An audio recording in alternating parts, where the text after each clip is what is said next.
CM Yogi Adityanath ने शुक्रवार को अयोध्या को एक आध्यात्मिक केंद्र की सौगात दी।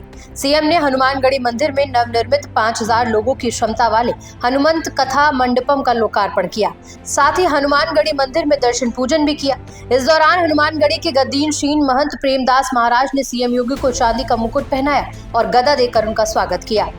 लोकार्पण समारोह में शामिल सीएम ने अयोध्या की गौरव यात्रा पर प्रकाश डालते हुए कहा कि हमने अपने संकल्प को सिद्ध करते हुए अयोध्या के कायाकल्प को बदल कर रख दिया है।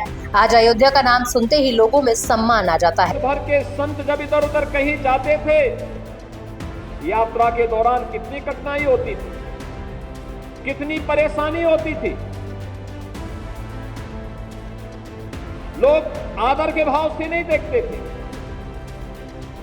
लोगों के मन में सरदार सम्मान का भाव नहीं दिखता था। जो परिचित थे वे भले ही सम्मान दे दे, लेकिन कोई अपरिचित सम्मान नहीं देता था।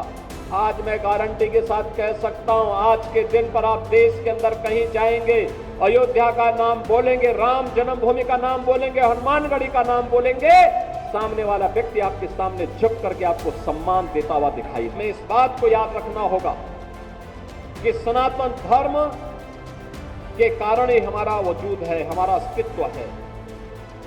हम सब कुछ स्वीकार करेंगे, लेकिन अपने देश और अपने धर्म के खिलाफ कुछ भी स्वीकार नहीं करेंगे। यह हमारा संकल्प होना चाहिए।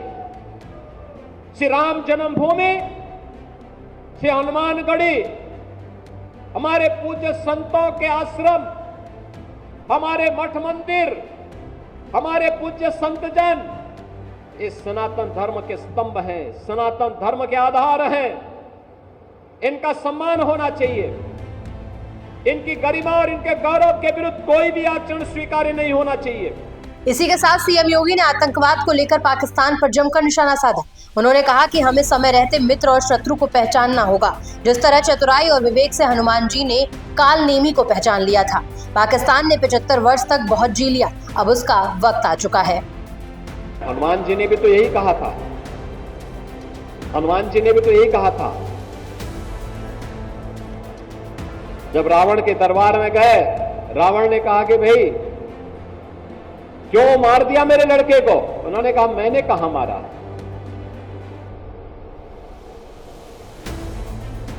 तो उसने मुझे मारा था, मैंने उसका प्रतिकार कर दिया। अब उसकी ताकत इसमें दम ही नहीं था, वो मर गया तो मैं क्या करूं?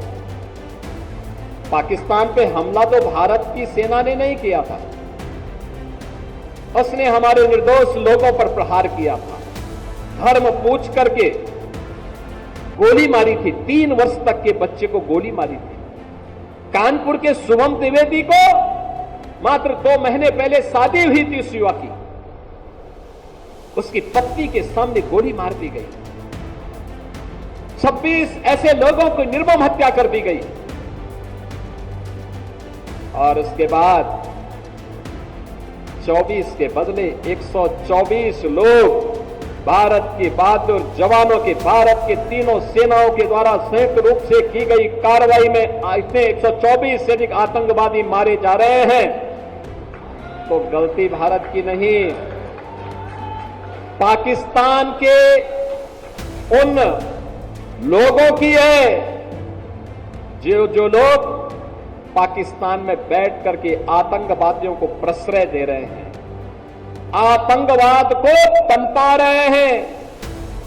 और ये आतंकवाद में विश्वास के साथ कहता हूं, ये पाकिस्तान को ही ले डूबेगा एक दिन।